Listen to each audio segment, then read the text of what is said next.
o'clock, and it looks like we have everybody except Dave Mingo, and Dave Mingo may actually not be in the office today. I haven't heard from him, so he may actually be off today. That's correct. Okay, so we'll press on without him, and it's 2 o'clock. So we'll get started. This is the health board meeting for the city of Yankton. Joining me today, I'm Amy Leone, I'm the city manager, is Dr. Mary Milroy and Mayor Nathan Johnson. We also have Commander Jason Foote from the police department as an ex officio, Ross Denherter, our city attorney, and Brad Bees, who is a community development manager. Just 2 items of business I wanted to visit about today with you guys. One would be our next meeting is happens to be Easter Monday, and there's a couple of us who won't be in the office. We are working, but a couple of us have time off. So I would propose we either cancel that meeting or move it to the following day, to Tuesday. Whatever you guys think is appropriate, but I just want to let people know so they're not expecting to hold the meeting. I'm actually teaching in Sioux Falls that Tuesday, so I won't be around that Tuesday at all. I think we're okay with canceling it. Yeah. Okay, so we'll cancel the meeting on the 5th. Yeah. We don't have a city commission meeting that evening because we're in one of those 5-week months this week. So we have another week if there's recommendations that we want to give. So we'll plan to cancel on the 5th. Okay. Good. And then the second item is just our metrics that I did send to everybody, but I will go over for everyone's benefit as well. Brad, are you able to share those? There you go. So we'll start with the hospitalizations. It looks like we're down to 0 hospitalizations out of Vera Sacred Heart Hospital, which is really great. Like to see that number and keep that number where that is this week. So that goal is achieved. Our case numbers, you'll see, have gone up a little bit, just 2 more cases this week to 66. They're bumping up a little bit. I think that's reflective probably of what's going on in the rest of the country, just with there was been a little bit of, I think, people with spring fever getting out there and maybe doing more things and being around people, and so that's a bit to be expected. But the good news is that that's not the only number that's rising. The other number that's rising is our vaccinations. So we have at least 28% of the people here that are 2 vaccinations. They've received both doses, and 15% that have received at least 1 dose. So that's, getting up there to that 40, close to that 40% mark. And again, these numbers are not reflective of any of the federal vaccination programs.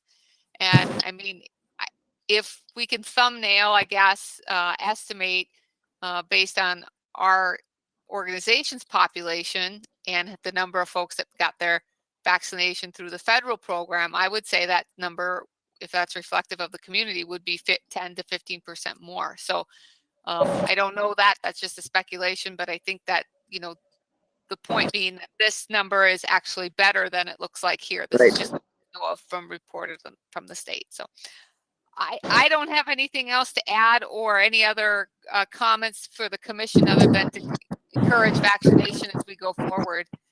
And continue to work on that dial that we know exists about whether or not we, lighten up on any kind of internal restrictions or stay closer to our protocol. So anything that you guys would like to add, Dr. Milroy or Mayor?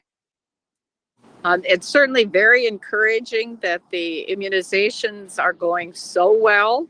And I would just encourage the community to be sure and go in and get their vaccination just as soon as they're eligible. And I think the fact that our numbers are still staying a little high, we haven't seen them come down, tells us that we all need to just hang in there a little longer, keep the safety precautions going. And so otherwise, I think it's good. I don't have any specific recommendations.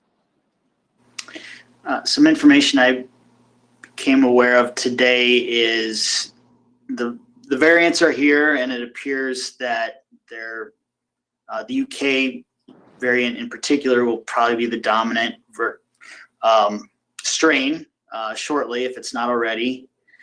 And we're seeing the age of those with COVID to be trending down, which I would guess probably reflects that a lot of our older population is now vaccinated. And of course, there's been some big state events which help pass things around. So, but the good thing is we're not seeing a rise in hospitalizations.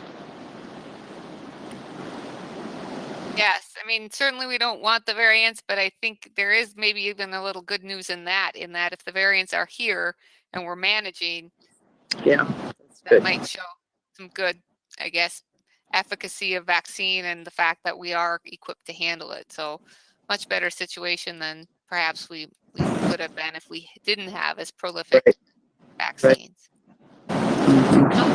Ex officio is just wondering if you have things you'd like to share. Mr. Bees, do you have anything you'd like to share with the group?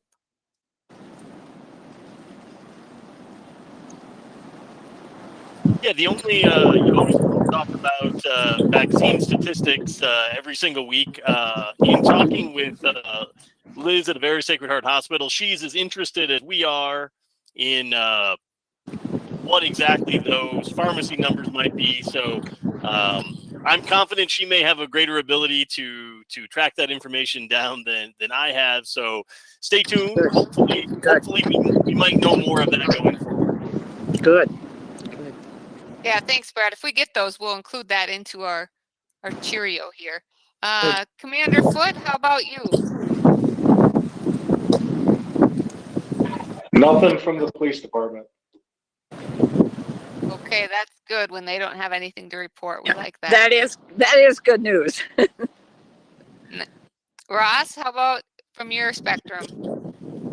I saw a study this morning. CNBC is reporting that the CDC did a study between December 14 and March 13. Found that a single dose of the Pfizer or Moderna's vaccine after 2 weeks provides 80% protection, which I think is huge, meaning I think we can take some more comfort in our Cheerio, even including the blue portion, the single dosage, as providing a pretty good measure of protection for the community. So a spot of good news. Chew on it as you will. Yeah, I guess I would encourage people to still make sure they're getting that second dose and not saying, well, 80% is good enough. But yeah, I think that's good news all the way around. So thank you for sharing that. The CDC did come out with some new information today, and I'm sure we'll be connecting with folks with that. I think it's similar to what Ross was indicating that he read, and then maybe a little more. I haven't looked at it yet, but I'm hoping some information about what's okay to do once you do reach your vaccine. So, well, I will forward these on to the commission for them to take a look at, with no recommendations at this point, other than to continue to stay vigilant and to get vaccinated when your turn is up. I will look for a motion from one of our members here so we can send Dr. Milroy back into the woods. Okay, I'll make that motion. And I'll second it. Okay, all in favor? Aye. Aye. Opposed, same sign. Okay, we will see you all back same time, but not next week, on Monday, April the 12th. Okay, happy Easter, everyone. Yeah, thank you. You too.